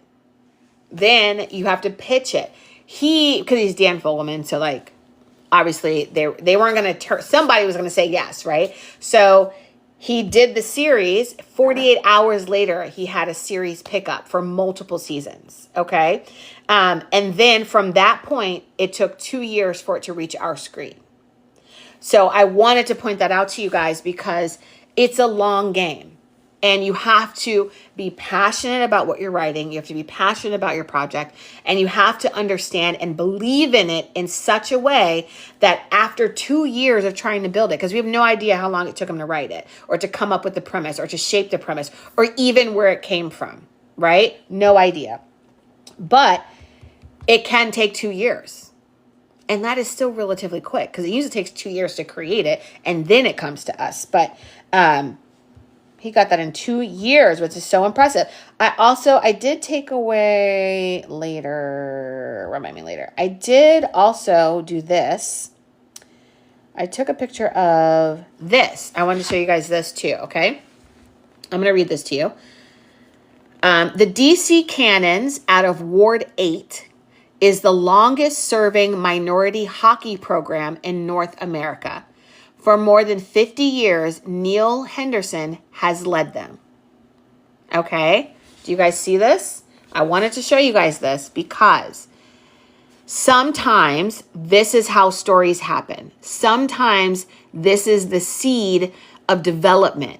Someone like Nicole Toussaint, who was on our live pitch workshop, she will see an article like this. You will see an article like this, and it will inspire you to create art around it. So in this case, this person saw an article about an all minority hockey program, right? Because we've been told hockey is just primarily white people. But that's not really the case. It's the National Hockey League is primarily white people, but hockey as a sport has other, I don't want to say minorities, but like the global majority is my preferred term. But like, that was intriguing. And so they took that article and they turned it into a documentary. And so now he went around interviewing, this is the main guy here. They went around interviewing everyone that was influenced or inspired or motivated by this guy and his brother. So they call it the Cannons brothers, or not brothers, him and his partner, the Cannons brothers on ice. So sometimes this is the inspiration. Sometimes this goes from an article or a quick Facebook post that someone writes or someone's status, and it turns into a beautiful piece of art that we call a TV series, a documentary, a film. So inspiration can come from anywhere. And I wanted to point that out because you guys should have your story premises by now. Do we have them? I'm going to see ones in the chat if you have your story premise. Because that was last week's homework. Because you didn't have to turn anything in.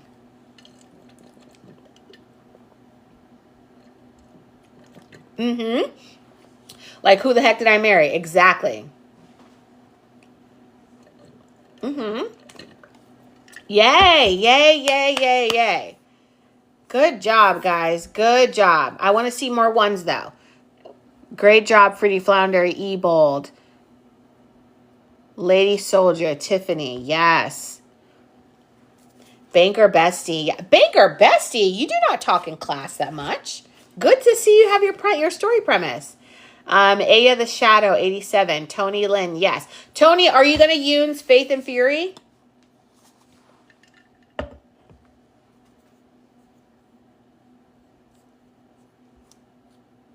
I hope so. Yay! Yay! Leslie, yes. Leslie, you're using the one we talked about on Saturday, right? Yes, yes, yes, yes. I keep calling your project Teen Titans. I know that's not the name, but I keep calling it that. In my head, that's what it is. Like the live action Teen Titans is what I think of. Okay, good. Yes, yes, yes, yes, yes.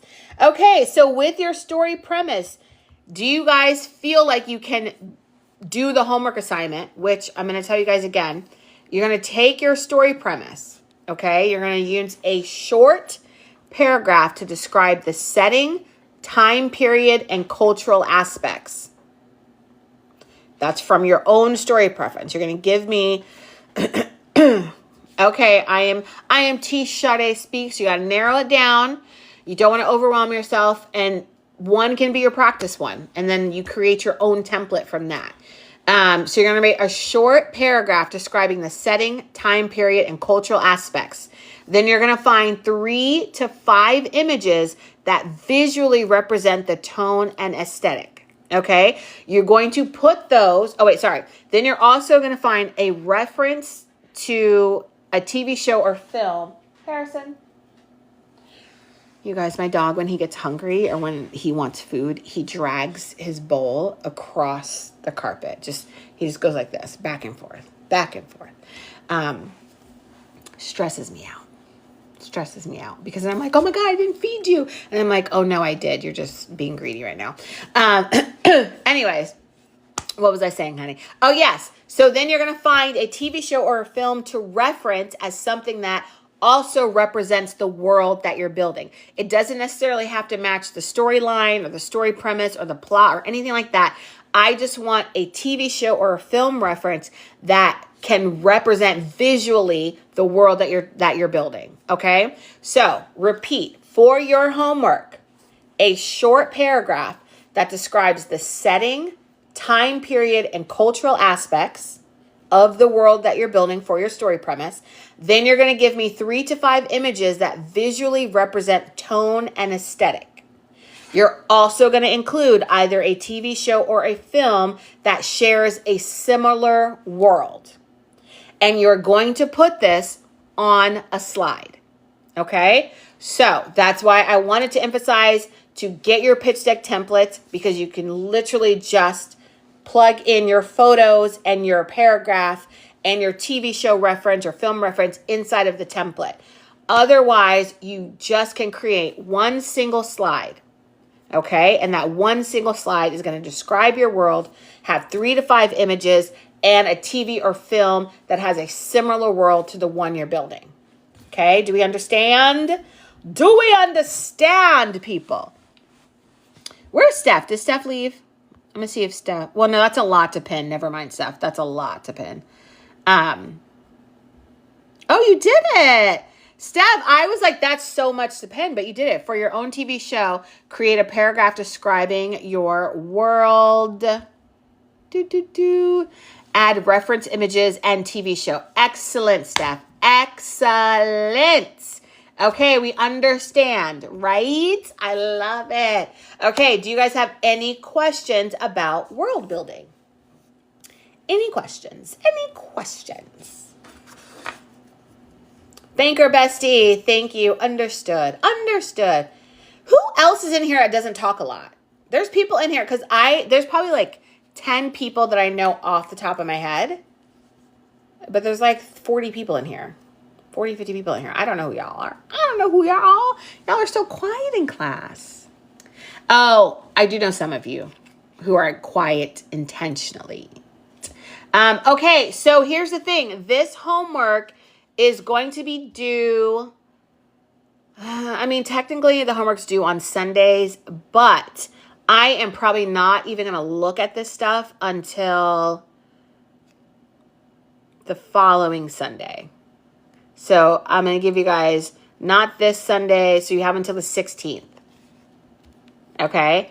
And I will create... Oh, okay, so if it's a slide, if you can create a link and just drop the link in the chat, I'll create the chat for you guys in Patreon, which is the other reason why you guys need to join our Patreon. Join Patreon so that you can turn in your homework.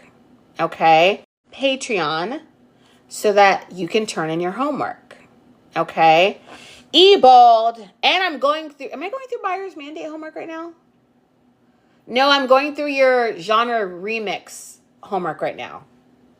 Did I skip buyer mandates? I might have skipped buyer mandates.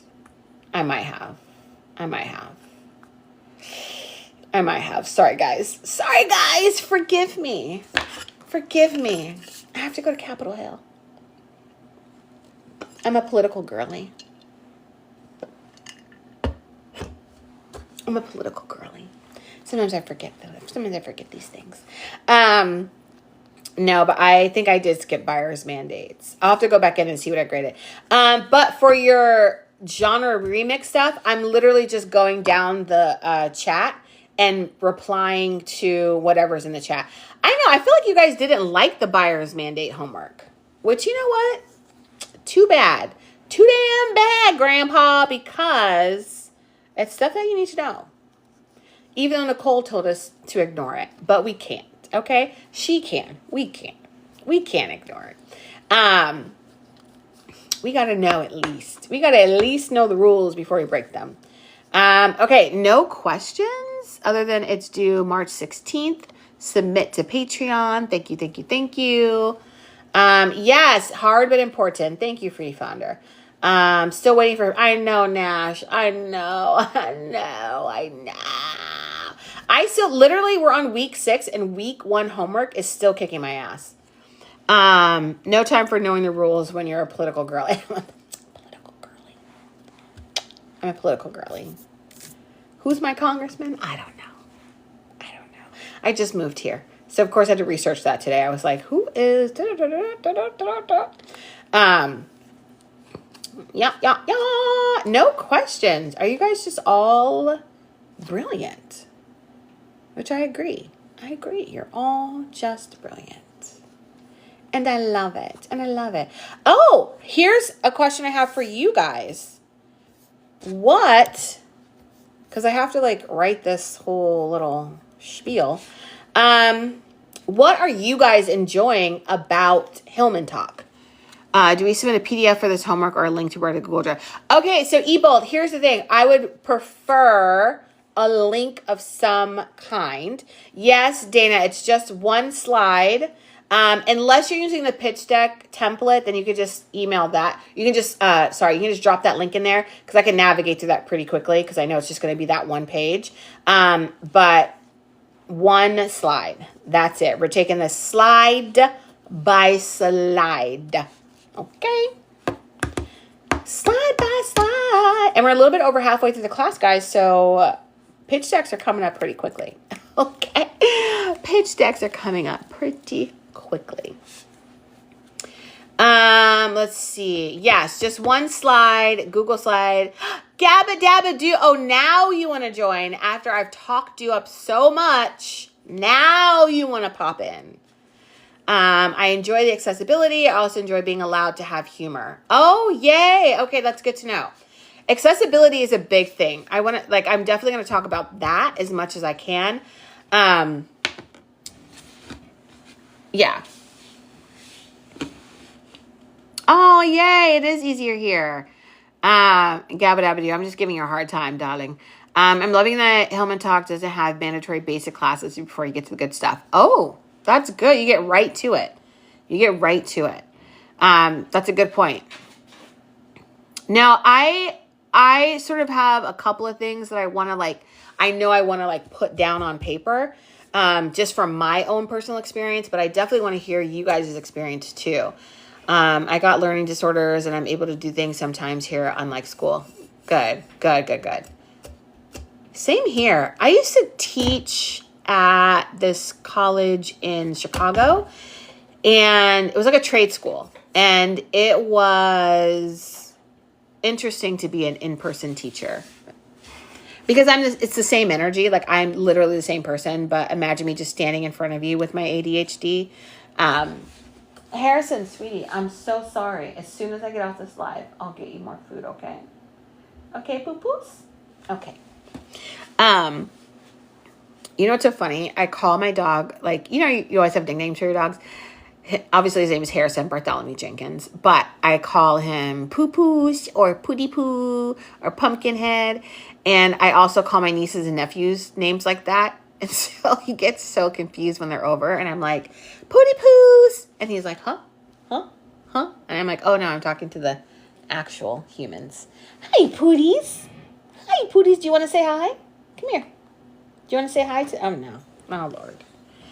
He does not want to say hi. He wants to play fetch. This is his toy. It's so gross.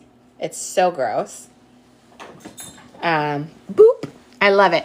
Alien Superstar. No, it was not Columbia. It was, I did a lot of guest lecturing at Columbia, but this, I forgot the name of it. It was like Illinois School or Chicago. It was like Illinois School of Film and TV or something. Yeah, girl. Jasper Raspberry. I know, Autumn. There's so many nicknames that I just use for anything adorable. Anything adorable. Little and adorable. You're a pumpkin. Pumpkin. Hi, Punky Poos. Punky Poo, I say a lot. And Niecy Poo, my niece. I call her Niecy Poo. Let's see. Do you want us to create a chat in Patreon to tell you why we like Hillman Talks? You have one place to look. Yes, Dana. I will actually, let's do that right now. Let me put that up there. That is a great idea, because I know in the 11th hour I'm gonna panic. I'm gonna be like, what? What am I gonna say? What do I do? I don't know. Actually, I'm great under pressure. I really am. I prefer it, actually. It's a trauma response. Who was that? Autumn said she has Christmas trauma. I have being put on the spot trauma. Okay, happens all the time. Happens all the time. Okay, now we need to go here. And you guys, did I forget how to make a new chat? Okay, here we go. New chat. Let's see. Hillman Talk on Capitol Hill. Okay, you guys, I don't know if I'm supposed to tell anyone this stuff. So just, you never heard anything, okay? You never heard anything.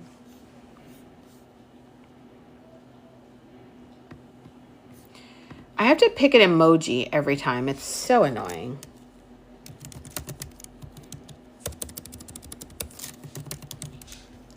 So annoying. Oh, Lord, he's eating his toy. Who are you going to tell? Everybody on this live, honey. Everybody. Everybody in the club getting tipsy. Okay, so I made the chat, Dana, Noel. So if you guys want to pop it in there, that would be great.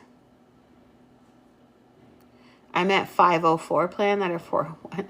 Do you have any tips in finding a script that isn't online? Wait, what do you mean Jasper Raspberry? Like your own script? You just write it. Or if you're looking for scripts of other shows, if you want the official scripts, you have to go to the WGA library. And you can only read them there. You can look them up online, but then you have to go to the building to read them. I used to work well under pressure, and then I cracked hell, and now I need to. You know what? Yeah, it's not a badge of honor to work well under pressure. Yeah, I know, you guys, because I'm in a panic. Jasper Raspberry, no, I'm not. See, this is why I don't say anything. The Screenwriters Academy had scripts available. But don't you have to go read those? Or is that just WGA? Oh, Harrison keeps scaring the crap out of me. I love me some student debt.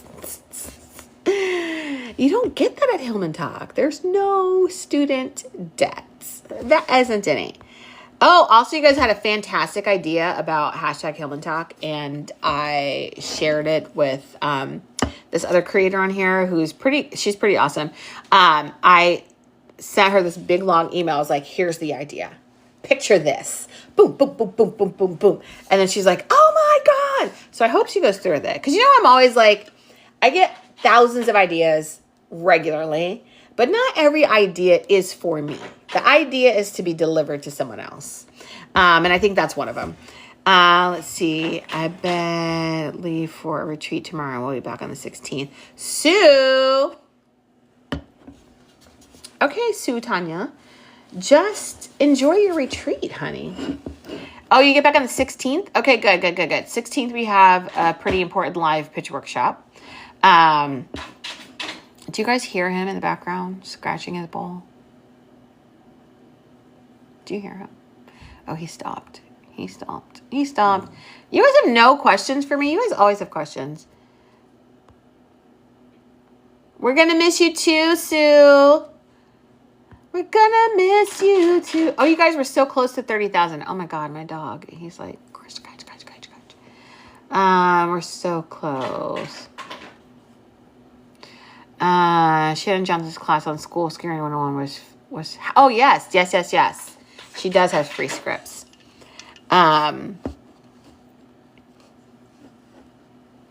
She does. Wait, that was confusing though, because who asked that question? They want to know if they were not online. Because I think if you want them not online, which I don't know why, because you just print it if you want like a hard copy of it. Harrison Bartholomew Jenkins, please come here. What's going on, babes? What's going on? You okay? Can you wait till I get done with my live before you start scratching everything up? Yeah? Yeah? Okay. I'll get you some water and some food. Lord. You guys. Whoever said having a puppy is easy.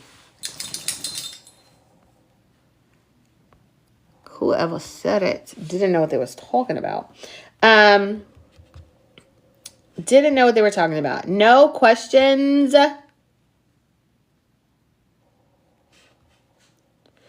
No questions, guys. No. Okay. Well, it is 9:25, and these lives are over at 9:30. Okay? So let's try to get 30,000. I don't know, Ebold. I have no idea what I'm going to wear. I have no idea. I'm trying not to crash out about it, but I have stuff. I'm like, oh my God, I should go shopping. But no, I have so much stuff. I think. I don't know. 30K. I don't know. Like if someone were like, oh, you need to go to like a gala or you need to go like to an award show. Like I wouldn't even have to worry. Like I have dress upon dress upon dress upon dresses. But what do you wear? Because you have to be like professional looking, right? Like an all black ensemble. Because you mean business. So I don't know. A power suit. I don't own a suit. I literally don't wear pants, guys. I wear dresses. That's it. That's what it's going to be, Laura. A jilly suit. I'm going to have to, Nancy. It's going to have to be Legally Blonde. That's all I got. That's literally all I have. I have the only pair of jeans that I own and sounds ridiculous, but I have 4 pairs. Wait. 1, 2. I have 4 pairs of overalls. 4 pairs. I don't know. Do I work on a farm? No. Why do I need 4 pairs of overalls? I do not know. But I have them. I don't know why. I have 4 pairs. Chicago ? No, Steph, they're not. They're not comfortable. They're not. 1 pair is. Oh, just kidding. Oh yeah, 1 pair is. But they look hideous on me. Like I look atrocious. I look like Humpty Dumpty sitting on a wall. Like it looks bad. Wait, did you say gala or gala? I say both. I say it's interchangeable to me. Like sometimes I say gala, sometimes I say gala. It depends. Be sure to mention your... Lethea, come on now. Now you know. It's the second thing out of my mouth. The first thing is my name. The second thing is 7-time Emmy Award. In fact, thank you for allowing me to work it into this live. 7-time Emmy Award-winning television producer. We almost went the whole 2 hours without saying it. Thank you so much for the opportunity. Not so the Emmys into the dress. Sue, I am going... I feel like I can't repeat it because now I don't remember if it was supposed to be a secret or not. I don't think it was, but if you heard it, you heard it. Mum's the word after that. Mum's the word. Just know I need a lovely pantsuit that I don't have. Can I wear a ball gown? I mean, not a ball gown, but can I wear No, it has to be like a power, like I have to wear like, do I? Do I have to wear a suit or a power suit? Because I do, I do have a suit, but I believe it's like powder blue. And it's a skirt. Like when I say suit, it's like a pencil skirt and a matching like a pencil skirt suit. I don't have a pantsuit. I do not have a pantsuit. I have so many. I know, Laura, when I say dresses, it's really like, I don't know. I dress like a 12-year-old. I don't have khaki. I don't have khaki. You guys, I literally, it's pajamas or dresses. Lethea, I might have to do okay, here's the thing though. I'm not going to crash out over what to wear. I'm not. I've already crashed out over my hair, my nails, and my eyebrows, okay? I'm not. Let me get one of those things in order, and then I can crash out about what to wear. E-bold, that's all I have is sparkly. Sparkly is easy. Yeah, I think I feel like I need to be like an understated version of me, but I don't think I even can pull that off.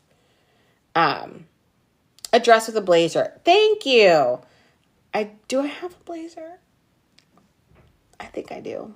I have to have a blazer somewhere. On show days, you have to wear a blazer. We don't have to, but I don't know. I'm not crashing out about this. I don't know. I am T. Charday. This is literally the first moment that I've had to think about what to wear. That's why I'm choosing to not crash out. I'm not going to. I'm not going to crash out. I'm not. Because it's really not that serious. It really is not that serious.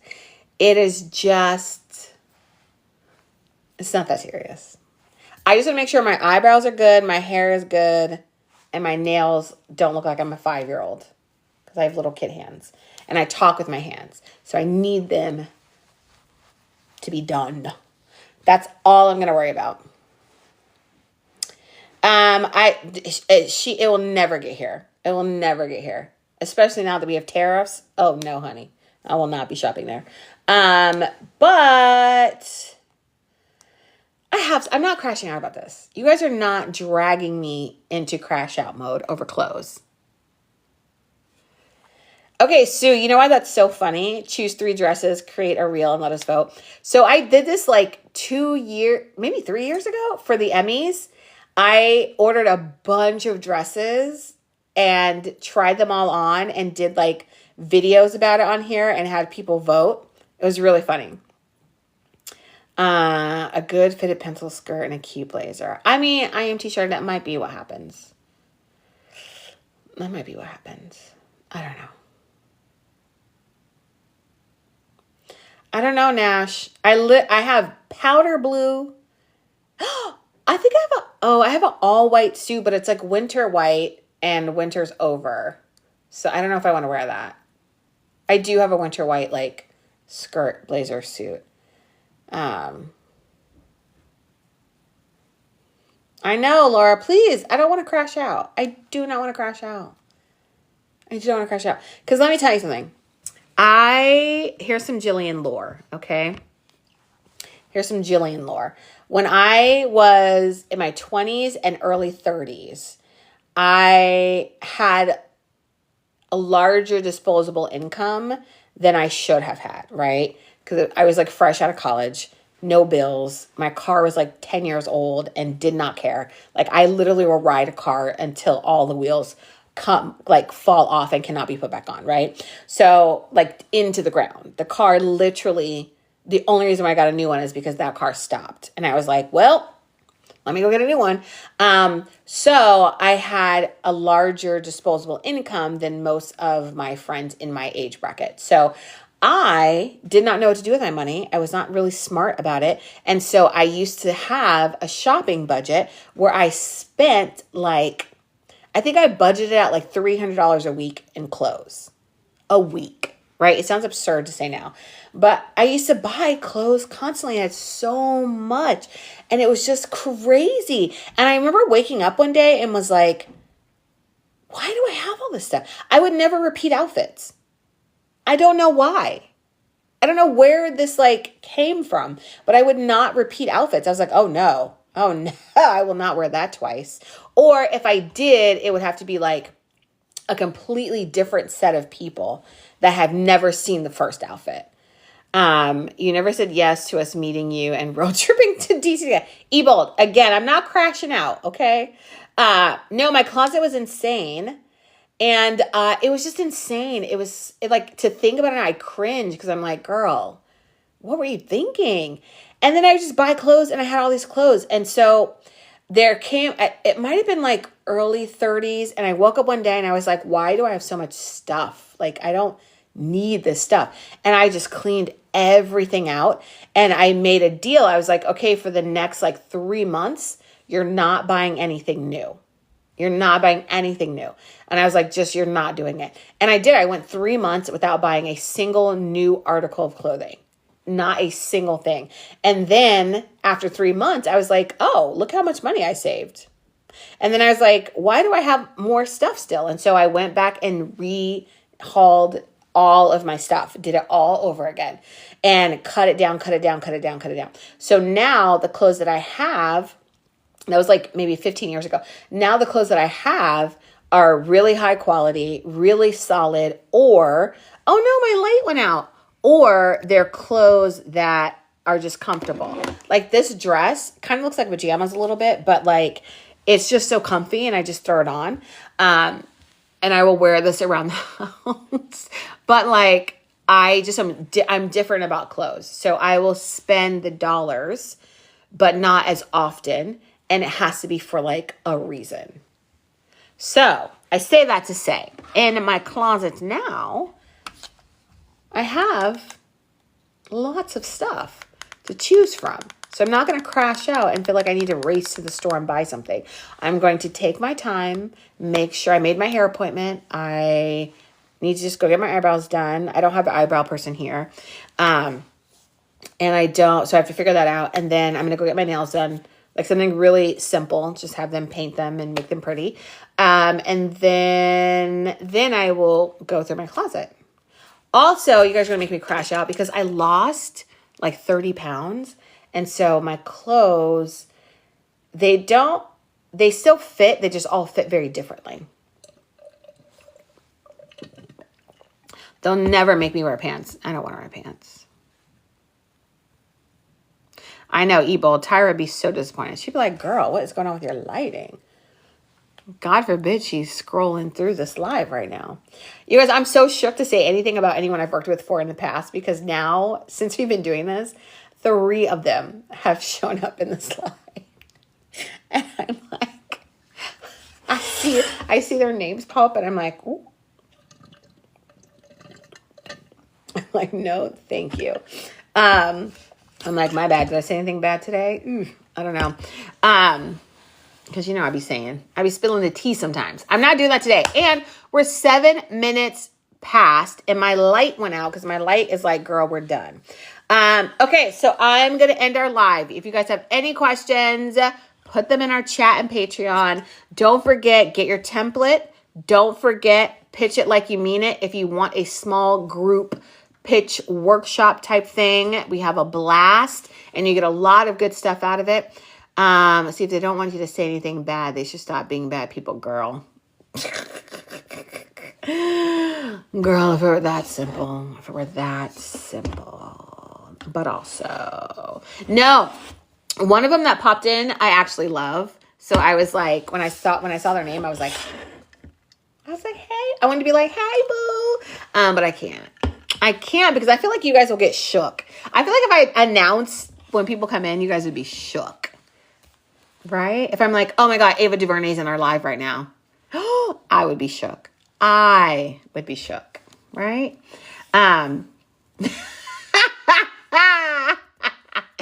Laura. He hasn't, not that I've noticed, but people that I've worked with there have. But none of my business anymore. And my lawyer told me not to say anything else. Okay, guys, I'm going to end this. I'm going to end this live. But it was lovely. Let me at him. Oh, Lord, no. No. Okay, I'm going to end this live. Good night, all. I will see you tomorrow, 7:30 p.m. Eastern. I'm not going to do the announcement tomorrow. I have now decided that if you know, you know, and if you don't, you missed it. You missed it. Tuesday is the day for announcements, not Wednesday, okay? Okay. All right. Have a good night, guys. I got to go feed Harrison before he drags his bowl all over the house. Bye, guys.